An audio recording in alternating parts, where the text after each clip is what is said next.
1924. Une jeune fille fait une découverte extraordinaire au fond de la jungle d'Amérique centrale.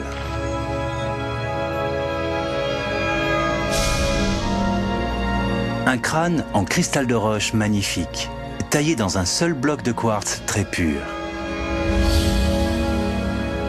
Anna Mitchell Hedges est catégorique. Ce crâne a des pouvoirs magiques. Elle affirmait qu'en fixant l'orbite gauche, on pouvait voir l'avenir. Certains racontent que ce crâne de cristal appartient à une ancienne légende. 13 de ces crânes de cristal seront un jour réunis pour ne former plus qu'un et nous dévoileront quelques-uns des plus grands mystères de la vie. Uniquement si nous sommes prêts moralement à les recevoir. Quelques crânes auraient déjà été découverts. Un à Londres, un à Paris et un autre à Washington.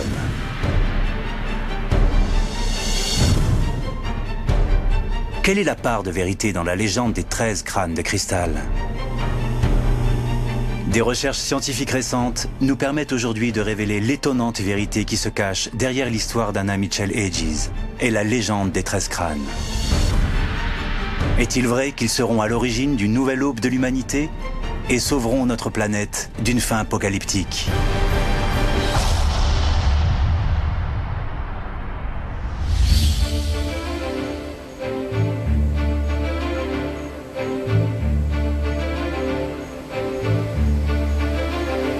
L'histoire des crânes de cristal commence avec le père adoptif d'Anna, Frédéric Albert Mitchell Hedges, un explorateur aventurier et autodidacte dont la vie aurait, paraît-il, inspiré le personnage d'Indiana Jones au cinéma.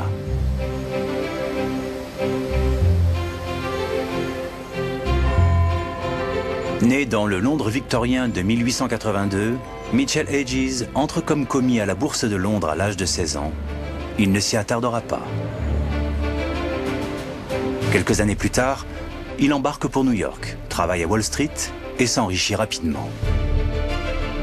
J'avais quitté mon pays avec 3 sous en poche. Et quand j'y suis retourné à l'âge de 23 ans, j'étais un homme du monde à la tête de 4000 livres. Il décide alors de devenir explorateur et archéologue.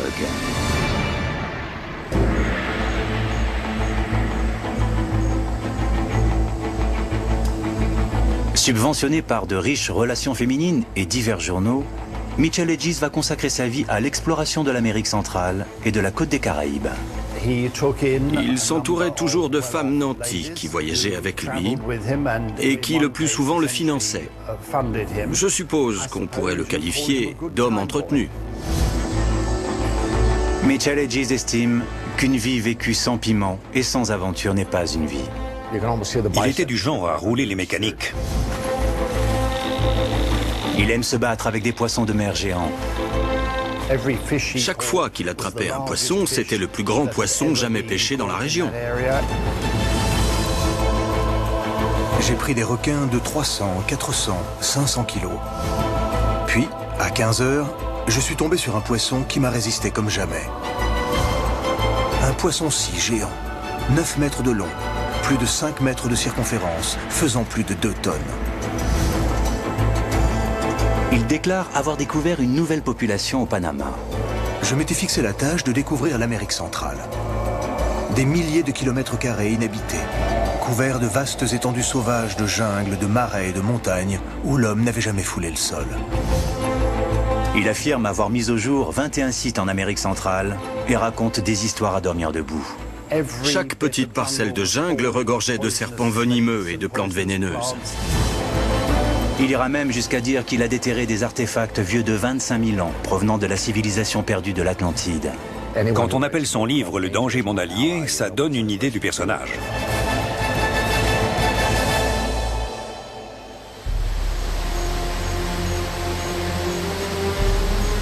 Sous ses airs de baroudeur macho, Mitchell Hedges aspire à être un archéologue reconnu.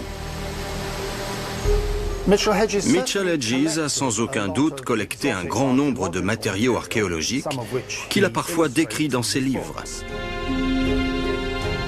J'ai enrichi les collections des musées d'Angleterre et des États-Unis de milliers de spécimens ethnologiques, archéologiques et ichtyologiques.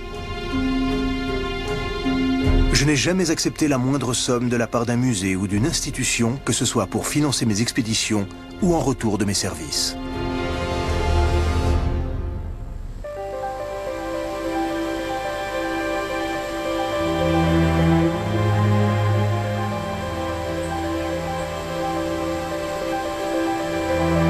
Au cours des années 20, Mitchell Hedges explore le Belize en Amérique centrale. C'est là qu'il va bientôt lier son nom au fameux crâne de cristal. Il est accompagné de sa fille adoptive de 16 ans, Anna. La jeune fille est orpheline depuis l'âge de 10 ans. Sa mère est morte en couche chez son père pendant la Première Guerre mondiale.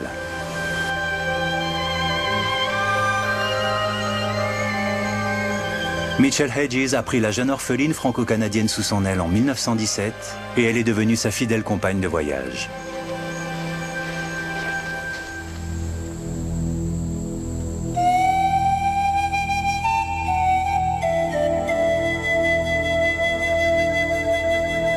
La recherche des crânes de cristal ne fait pas encore partie des projets de Mitchell Hedges.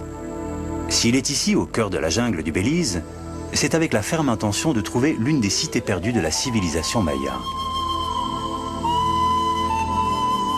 Si nous la trouvons, nous pourrons considérablement augmenter nos connaissances de la civilisation maya. Les premières traces des Mayas remontent à 1500 ans avant Jésus-Christ, mais pourraient remonter à 2500 ans avant Jésus-Christ.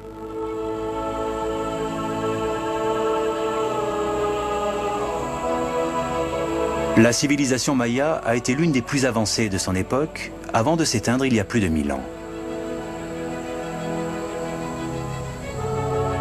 Son empire s'étendait du sud du Mexique jusqu'à la côte caraïbe du Belize.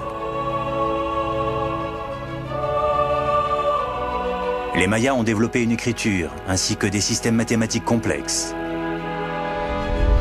Leurs astronomes ont cartographié le ciel et mesuré le temps avec des calendriers aussi précis que les nôtres. On peut admirer leur raffinement artistique à travers des sculptures, des peintures, des fresques, des poteries, des tissus et des bijoux. Ils ont bâti des cités monumentales, des temples, des places, des aqueducs, des routes et des pyramides.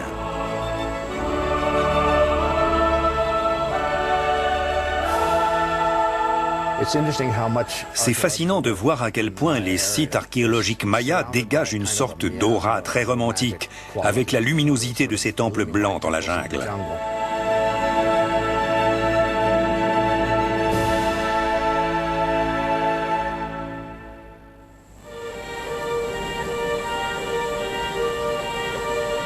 Mitchell Hedges espère justement découvrir l'un de ces temples blancs.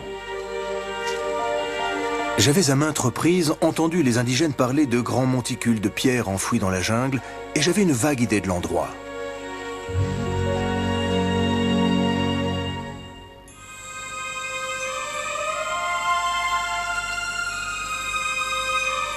Anna va à son tour consigner le récit de leurs aventures avec un grand sens du détail. Et aujourd'hui, nous nous référons à ses carnets de voyage. Arrivés au Belize, nous sommes partis dans la jungle où notre progression fut très pénible. Mon père a trébuché sur une pierre et s'est écrié « Nous devons être tout près d'une cité perdue ».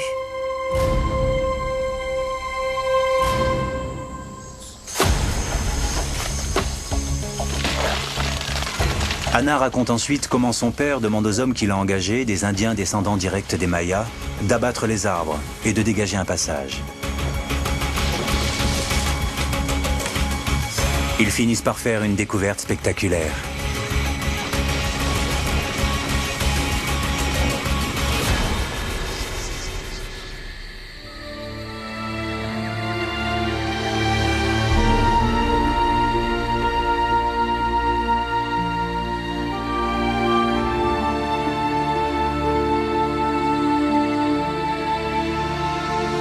Dans le soleil couchant, les ruines imposantes que nous venions de découvrir se révélèrent à nous dans toute leur magnificence.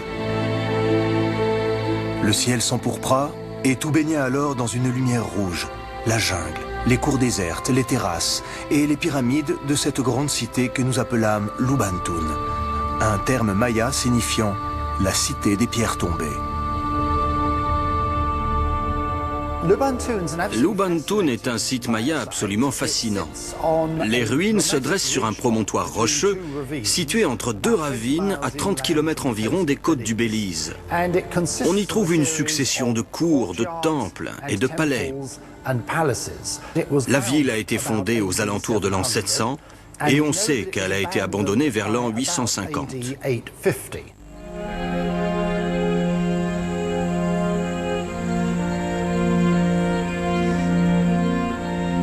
C'est ici, dans ces ruines mayas, qu'Anna déclare avoir fait une étonnante découverte.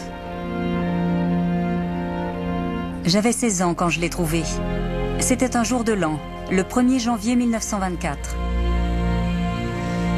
Deux Indiens mayas m'ont dit « Si tu vas au sommet de cet édifice, tu auras une vue magnifique. » Je me suis donc hissée jusqu'en haut. C'était très dangereux. Quelque chose m'éblouissait. J'ai déplacé une ou deux pierres avec précaution. Soudain, le soleil pénétra le sol. Loin en dessous, à travers une fissure, je vis quelque chose qui me renvoyait la lumière. Mon cœur se mit à battre.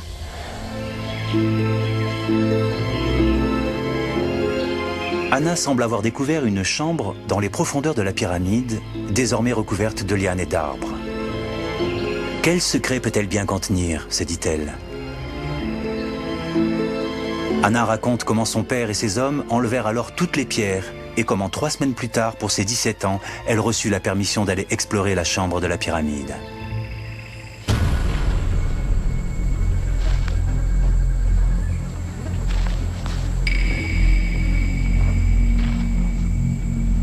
J'avais une lampe et on m'a descendu à l'aide de 2 cordes enroulées autour de la taille.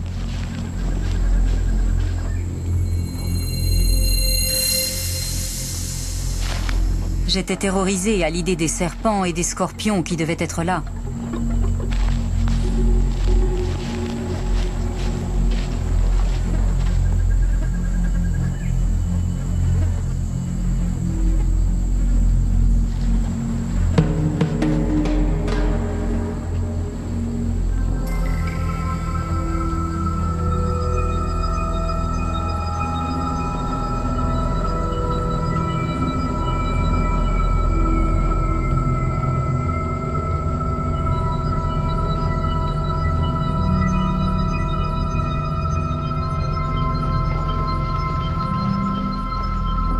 Soudain, dans l'obscurité, ma lampe a éclairé quelque chose.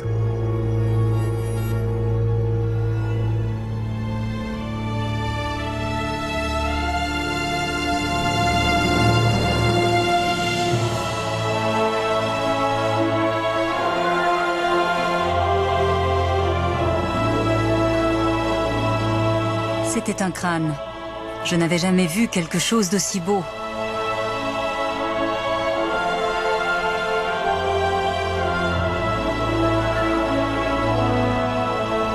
Je l'ai pris, je l'ai emballé dans ma chemise pour le protéger et j'ai crié aux hommes de me remonter le plus vite possible.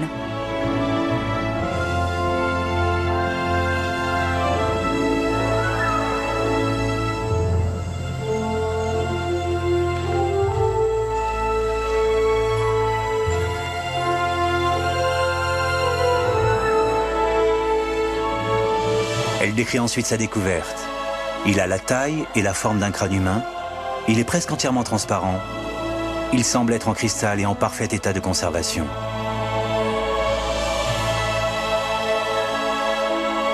Toujours selon Anna, son père prend alors le crâne dans ses mains et le lève dans la lumière pour que les descendants des Mayas puissent le voir.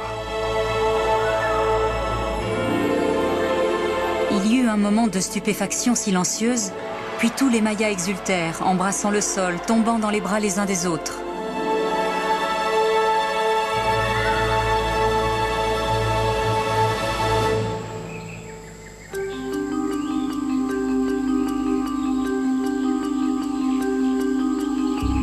Ce crâne est-il un authentique trésor maya? Et qui l'a placé dans la chambre de la pyramide? Selon les écrits d'Anna, c'est un vieil indien maya d'un village voisin qui va venir leur rendre visite 2 jours plus tard, qui va leur apporter les réponses.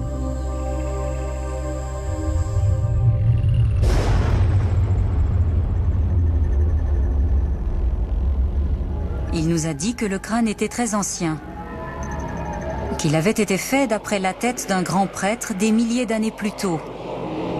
Ce prêtre était vénéré et ils avaient voulu ainsi préserver son savoir et sa sagesse.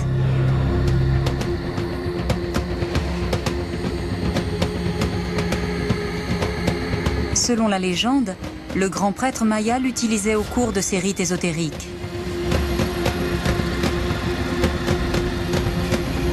On raconte que lorsqu'il invoquait la mort par l'intermédiaire du crâne, la mort suivait inexorablement.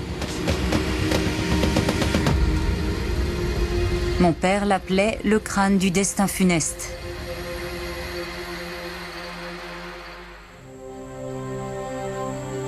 Le père d'Anna estime que ce crâne de cristal est tellement sacré qu'il se sent obligé de le donner aux Mayas, au grand désespoir de sa fille.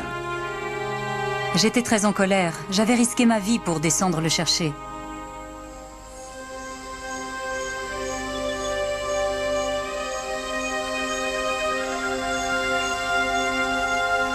Quand les fouilles de Lubantum prennent fin, Anna raconte que les prêtres mayas offrirent le crâne de cristal à Mitchell Hedges, en remerciement du travail qu'il avait accompli pour leur peuple.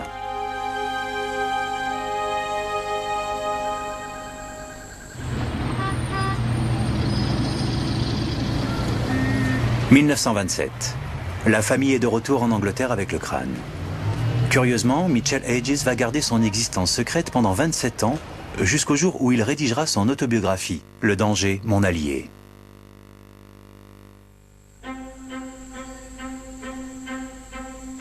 Comment est-il arrivé en ma possession? J'ai mes raisons pour ne pas le dire. Le crâne du destin est en cristal de roche. Et selon les scientifiques, il a sans doute fallu plus de 150 ans. Une succession de plusieurs générations consacrant chaque jour de leur vie à frotter de sable un immense bloc de cristal de roche pour qu'émerge enfin le crâne dans toute sa perfection.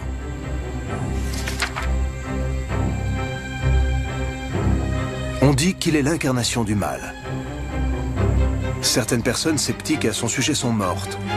D'autres ont eu des attaques et sont tombées gravement malades. Je préfère ne pas chercher à expliquer ce phénomène.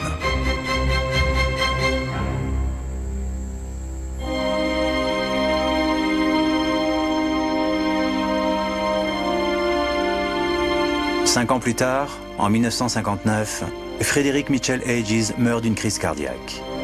Le Times publie une rubrique nécrologique sans faire la moindre allusion au crâne du destin dont Anna va hériter.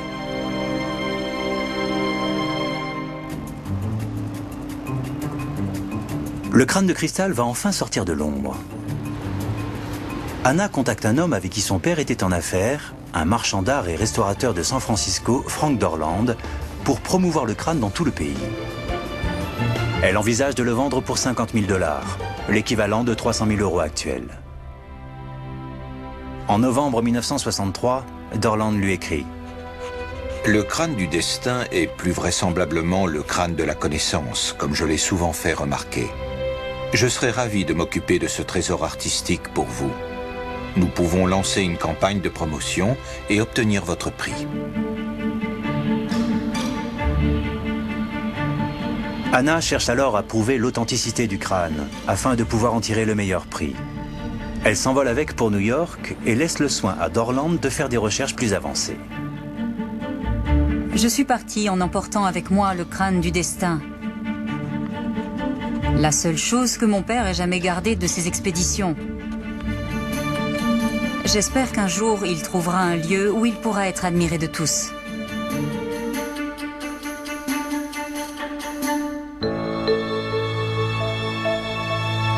Dorland va passer les 6 années qui suivent à explorer les mystérieuses propriétés du crâne de cristal. Il travaille avec plusieurs médiums et autorise certaines personnes à venir expérimenter les pouvoirs qu'il prête au crâne.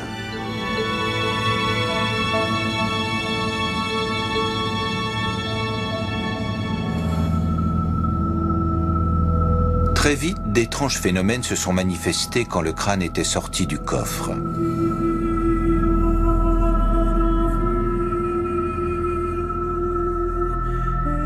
Lorsqu'on était très silencieux, on pouvait entendre de la musique et des voix très douces. Parfois, il se dégageait une odeur une subtile fragrance d'humidité aigre-douce qui me rappelait les pommiers en fleurs et le vinaigre mélangé à l'odeur d'un torrent de montagne.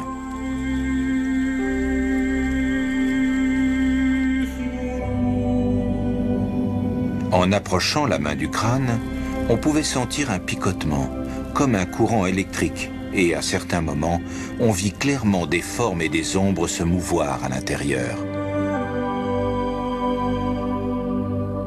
Voilà qu'un objet inanimé posé sur notre table de recherche chantait pour nous. Que se passe-t-il réellement ?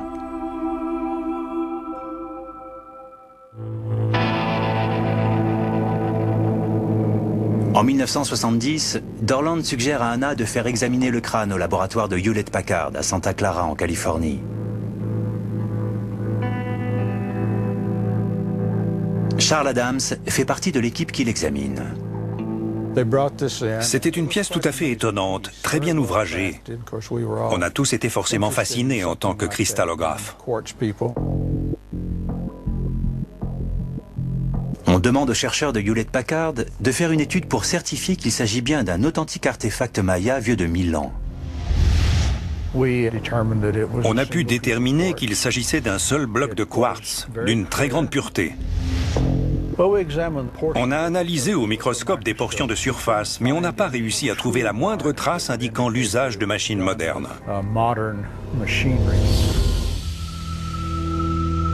Si on ne peut déceler aucune trace d'un outillage moderne, c'est donc que le crâne est ancien. Il a sans doute été fait à la main sur une très longue période de temps, peut-être plus longue que la vie d'un seul homme. Il fallait prendre les pierres, les frotter les unes sur les autres, utiliser du sable et de l'eau pour les polir. C'est très certainement ainsi que cet objet a été fabriqué. Il fallait sans doute des générations pour tailler ce genre de choses. Tout semble corroborer les dires de Mitchell Hedges dans son autobiographie. Il a sans doute fallu plus de 150 ans. Une succession de plusieurs générations consacrant chaque jour de leur vie à frotter de sable un immense bloc de cristal de roche pour qu'émerge enfin le crâne dans toute sa perfection.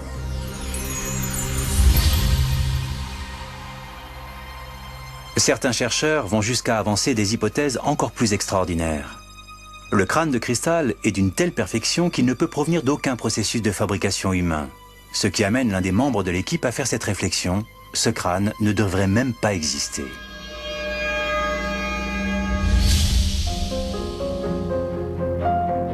Anna donne ensuite aux scientifiques une tâche encore plus ardue. Prouver que les pouvoirs ésotériques de son crâne sont bien réels. Les gens qui l'ont apporté ont voulu qu'on vérifie les propriétés mystiques de cet objet. Et la science ne peut en aucun cas vérifier l'authenticité d'une apparition mystique. On s'est donc bien gardé d'avancer une opinion dans ce domaine. Dorland écrit alors une lettre à Anna. Il éloigne le mauvais œil et transmet une protection céleste. Grâce à son cristal de roche extrêmement poli, il met en échec tous les démons et la sorcellerie. Pour Anna, toutes les preuves sont enfin réunies. Son crâne a de réels pouvoirs et il s'agit bien d'un authentique artefact maya. Maintenant âgée de 63 ans, elle est fermement décidée à tirer profit de ce potentiel.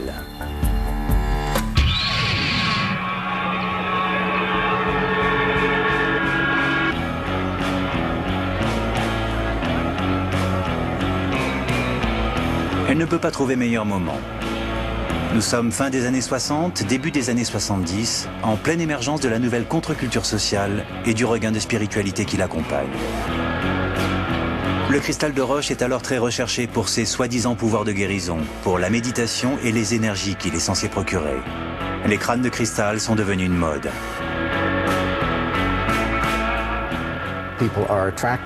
Les gens sont toujours attirés par ce qui leur paraît inexplicable. Ce n'est pas tant le fait qu'une chose appartienne au passé ou vienne éventuellement du futur. C'est surtout le fait qu'on ne puisse pas lui trouver d'explication qui les fascine. Les gens adorent le mystère. Ce ne sont pas de simples crânes. Ils sont transparents, très solides. Ils n'ont pratiquement pas d'imperfections. Quand vous les prenez en main, que vous les regardez, ils sont très impressionnants. Quand vous avez d'un côté toute l'imagerie symbolique liée à un crâne et de l'autre un matériau rare et exotique, un cristal de roche très pur, vous avez quelque chose qui fascine les gens, surtout à l'heure des cultes New Age.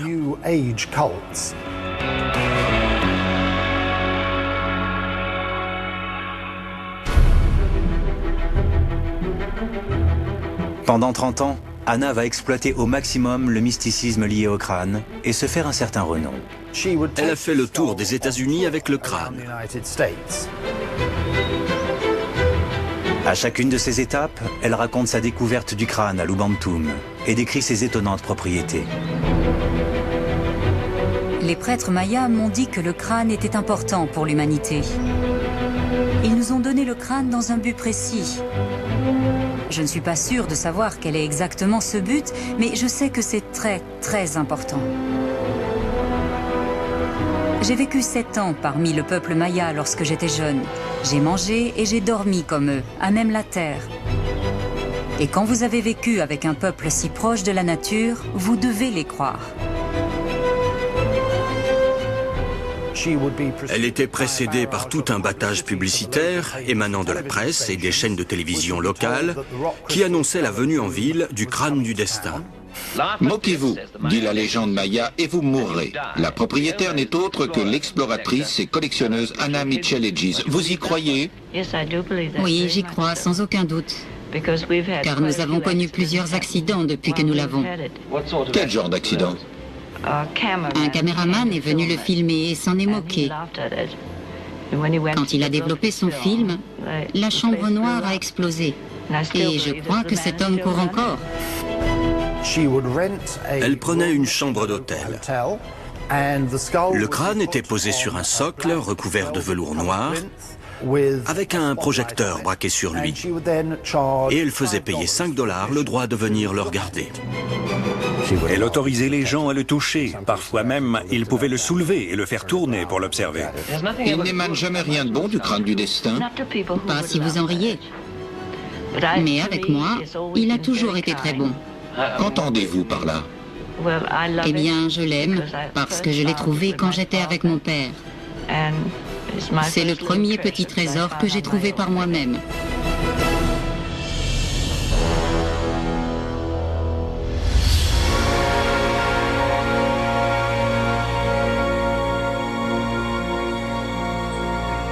Des personnes commencent à faire le lien entre le crâne de cristal et une histoire encore plus étrange. Selon une certaine légende d'Amérique centrale, il existerait en tout et pour tout 13 crânes de cristal grandeur nature de par le monde. Ces 13 crânes sont censés contenir des informations cruciales sur les origines et la destinée de l'humanité. La légende raconte aussi qu'une fois tous réunis, ils donneront la clé de quelques-uns des grands mystères de la vie. Certains de ces anciens crânes de cristal ont déjà fait leur apparition. En 1878, un crâne de cristal aztèque fait l'objet d'une donation au Musée de l'Homme de Paris. En 1898, un autre crâne de cristal aztèque est exposé au British Museum de Londres. On a bien sûr ensuite le crâne trouvé au Belize par Anna Mitchell Hedges en 1924. Ces 3 artefacts pourraient-ils faire partie des 13 crânes censés sauver notre planète? Et si oui, où sont les 10 autres?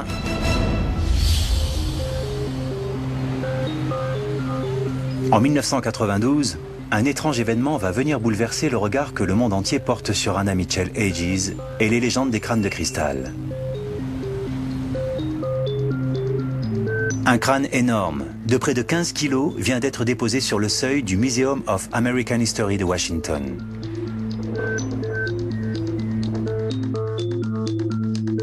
L'artefact est accompagné d'un mot anonyme. Ce crâne, en quartz aztèque, est censé avoir fait partie de la collection de l'ancien président du Mexique et a été acheté au Mexique en 1969. Je l'offre à l'Institut Smithsonian sans contrepartie.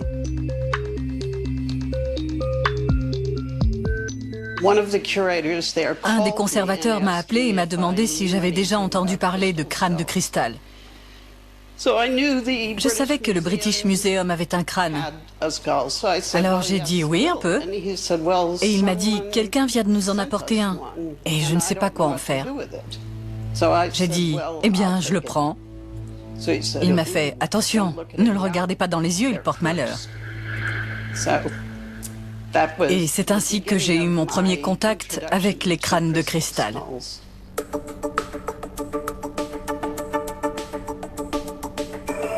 Jane Walsh découvre qu'on retrouve fréquemment le crâne humain et sa représentation dans l'art et l'iconographie aztèque, souvent l'œuvre de graveurs aztèques et mayas. Mais il est très peu fait allusion à l'utilisation du cristal comme matériau. Elle remarque également que les premiers crânes de cristal n'apparaissent dans les collections publiques et privées qu'au cours de la deuxième moitié du XIXe siècle, toujours associés à la même et unique personne.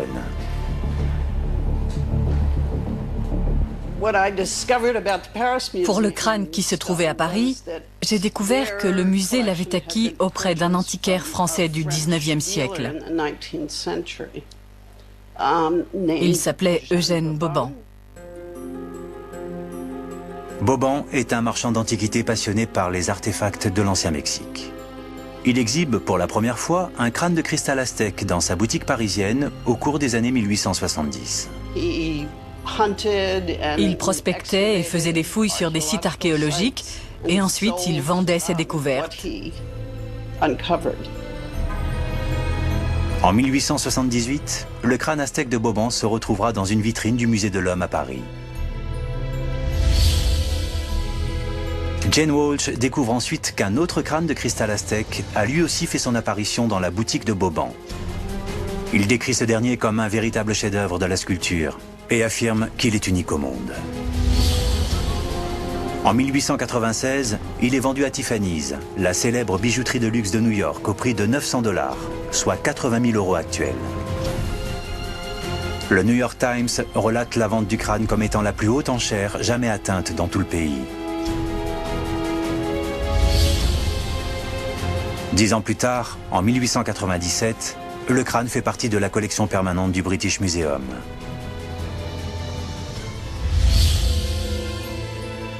Deux crânes de cristal aztèque, l'un à Paris, l'autre à Londres, mais la source est la même, Eugène Boban.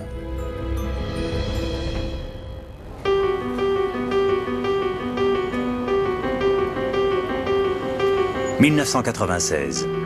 Intrigué par les découvertes de Jane Walsh, le British Museum décide de collaborer aux recherches de l'Institut Smithsonian sur l'origine des deux crânes. Tout est parti d'un appel que nous avons reçu de Jane Walsh de l'Institut Smithsonian. On leur avait déposé devant la porte un grand crâne de quartz. Et elle cherchait à savoir d'où il venait et s'il avait un rapport avec le crâne du British Museum. Le British Museum soumet alors son crâne de cristal à une batterie de tests, comme l'ont fait auparavant les chercheurs de Hewlett-Packard sur le crâne d'Anna Mitchell Hedges. En tout premier lieu, ils essaient de dater le crâne aztèque. On ne peut pas faire de datation du cristal au carbone 14. Il ne contient pas de carbone, c'est donc impossible. Il faut faire appel à d'autres méthodes pour le dater. Précisément, on étudie le procédé de fabrication. On fait ce qu'on pourrait appeler une datation de la technologie. On a donc commencé par étudier la façon dont le cristal de roche avait été taillé. Il commence par rechercher les traces d'outils à l'aide d'une technologie très élaborée. On doit utiliser des techniques de microscopie très détaillées pour comprendre comment ces objets ont été travaillés. Les tests révèlent des traces à peine visibles de lignes droites à la surface des deux crânes.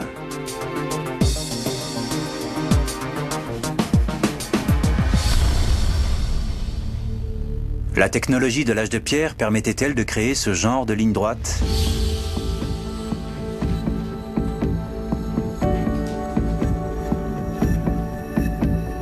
Les scientifiques cherchent alors des traces d'outils à la surface de divers objets aztèques en cristal de roche, provenant de fouilles au Mexique. En particulier ce gobelet, le plus grand artefact de cristal de roche trouvé sur un site précolombien. Les Aztèques de l'Antiquité devaient utiliser des outils manuels, des pierres pointues, du bois mélangé à du sable pour travailler leurs matériaux. Les tests montrent que ces outils ont laissé des lignes irrégulières à la surface. Ils comparent ensuite ces lignes irrégulières avec les lignes droites trouvées sur les crânes du British Museum et de l'Institut Smithsonian. Il est clair qu'ils se trouvent face à deux technologies très différentes.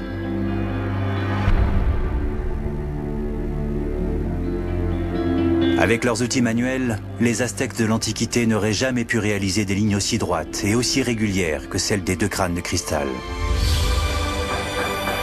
Seul l'usage d'une meule de polissage permet de faire des lignes aussi parfaites. Et ces meules n'ont été introduites au Mexique qu'après la conquête espagnole en 1521.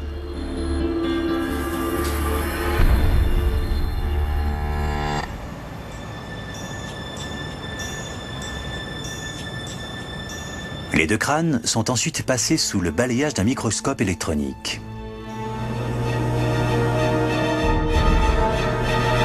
Les scientifiques n'en croient pas leurs yeux. Les deux crânes présentent deux bandes très nettes en arc de cercle sur leur surface. Un seul outil peut en être à l'origine. Un outil muni d'une pointe de diamant industriel.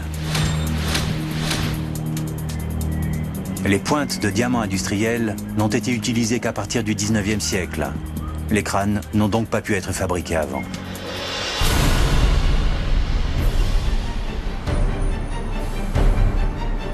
Il n'y a plus aucun doute possible. Le crâne de Londres, censé être d'origine aztèque et en exposition au British Museum depuis plus de 100 ans, est un faux. Le crâne aztèque de l'Institut Smithsonian, trouvé à la porte du musée de Washington en 1992, est un faux. Et le crâne de cristal de Paris, labellisé aztèque depuis 1878, est également un faux.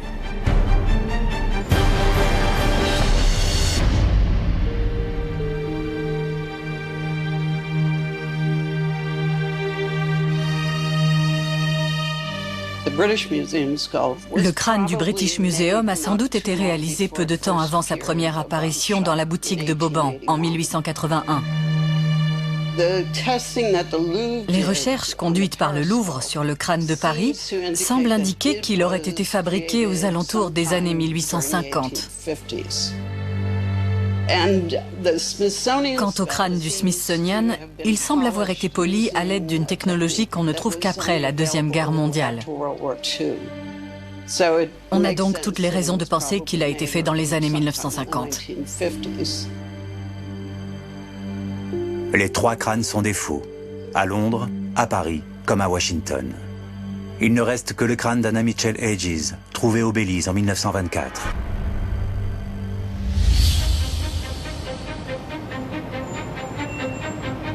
Le professeur Jane Walsh décide de poursuivre ses investigations. Elle tombe sur deux documents faisant référence à un autre crâne de cristal. Le premier est un article publié dans la revue Man en 1936. Il y est question d'un certain marchand d'art londonien, Sidney Burney, ayant acheté un crâne de cristal en 1933. Le second est une annonce de vente aux enchères du crâne de Burney chez Sotheby's à Londres en 1943. L'acquéreur n'est autre qu'un certain monsieur Frédéric Albert Mitchell Hedges pour la somme de 400 livres, soit 24 000 € actuels. Cette vente a eu lieu près de 20 ans après la soi-disant découverte d'Anna Mitchell Hedges dans les ruines de Lubantun.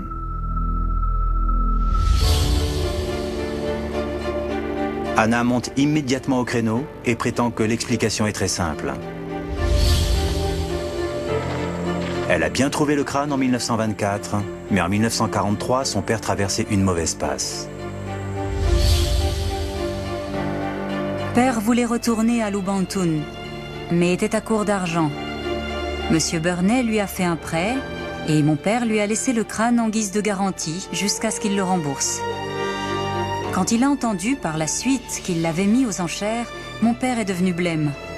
Il a remboursé Burney avec les intérêts et a réclamé le crâne.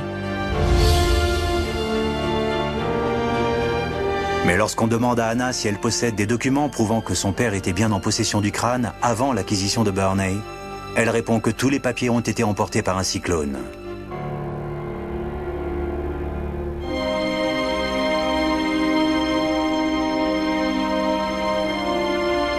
Anna Mitchell Hedges meurt en 2007 à l'âge de 100 ans. Jusqu'au bout, elle affirmera avoir découvert le crâne de cristal Maya en 1924 dans la chambre mortuaire d'une pyramide au Belize.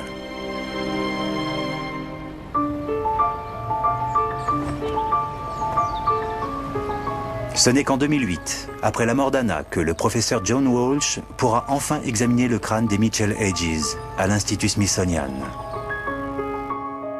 La première fois que j'ai vu le crâne Mitchell Hedges, j'étais à mon bureau.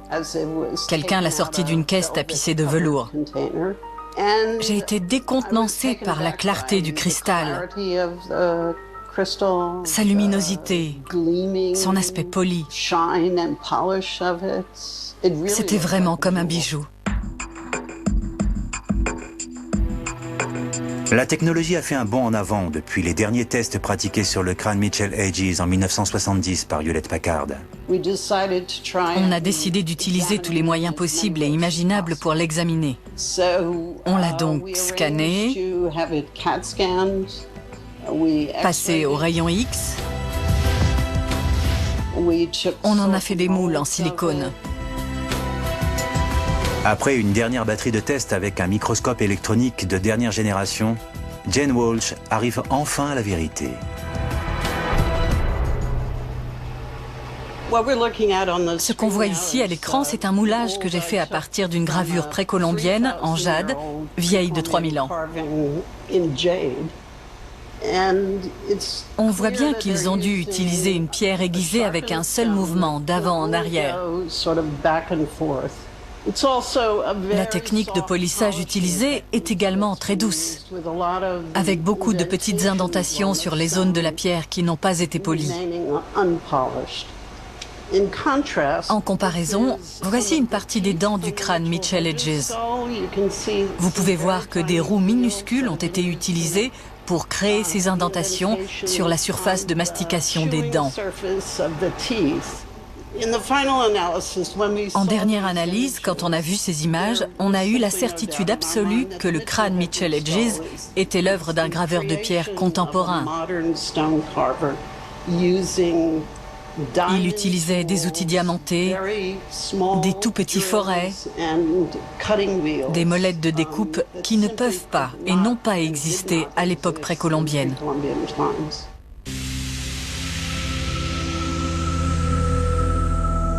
Il ne peut y avoir aucun doute possible. Le crâne Mitchell Hedges est un faux. Sa découverte à Lubantoon par Anna le jour de son 17e anniversaire en 1924 est tout simplement une pure invention.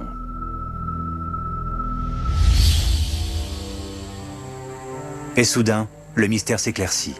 Si Frederick Mitchell Hedges n'a jamais mentionné le crâne de cristal à son retour du Belize en Angleterre dans les années 20, c'est tout simplement parce qu'il ne l'avait pas.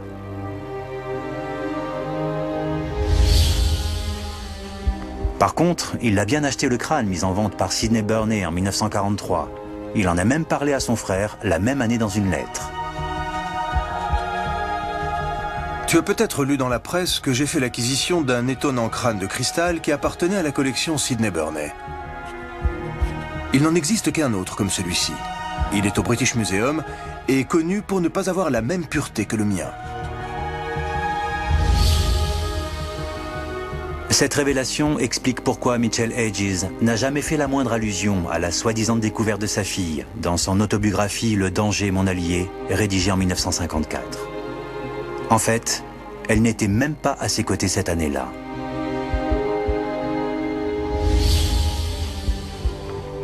Selon sa propre autobiographie, Anna dit avoir rejoint son père au Belize en 1926.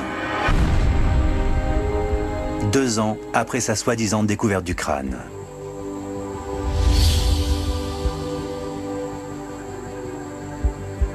Il s'avère aujourd'hui qu'avant une visite dans les années 80, il n'existe aucune trace d'un quelconque voyage d'Anna au Belize. Sa description des lieux était très imagée. On pouvait croire qu'elle y avait séjourné alors qu'il n'existe aucune preuve de sa présence là-bas.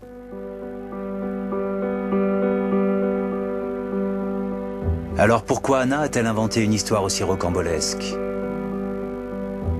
La réponse est peut-être très prosaïque. À la mort de son père, elle s'est retrouvée sans ressources. Il lui fallait trouver un moyen de vivre et elle n'avait qu'un seul atout en main.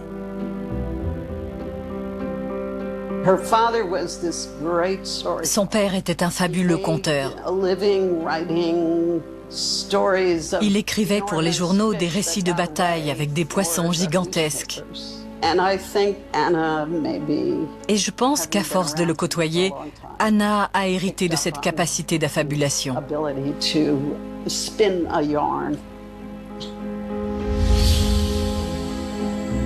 Il s'avère qu'elle a bel et bien inventé, que ce soit avec l'aide de son père ou pas, toute cette histoire de crâne de cristal, de découverte au fond d'une pyramide maya de Lubantun, dans le seul et unique but de se faire de l'argent. Dans l'obscurité, ma lampe a éclairé quelque chose. C'était un crâne. Je n'avais jamais vu quelque chose d'aussi beau.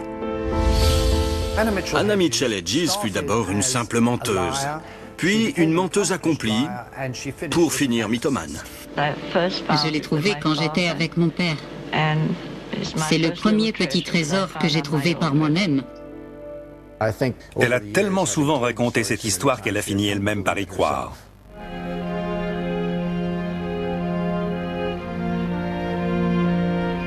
Anna aura réussi à raconter cette histoire pendant plus de 40 ans. Et la plupart des gens qui sont venus l'entendre parler du crâne ou qui ont eu la chance de le voir pendant sa tournée ont tous cru qu'il s'agissait d'un objet authentique.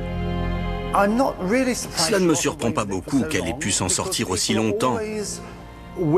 Les gens ont toujours eu un tel besoin de croire au mystère irrationnel pour surmonter la réalité prosaïque. Les gens adorent le mystère. Et c'est pour ça qu'ils préfèrent 100 fois des choses comme les crânes de cristal aux trouvailles archéologiques ordinaires. Ils se disent que ces objets sont si mystérieux qu'on ne peut pas en parler. Et c'est ce schéma qu'on retrouve avec le crâne de cristal.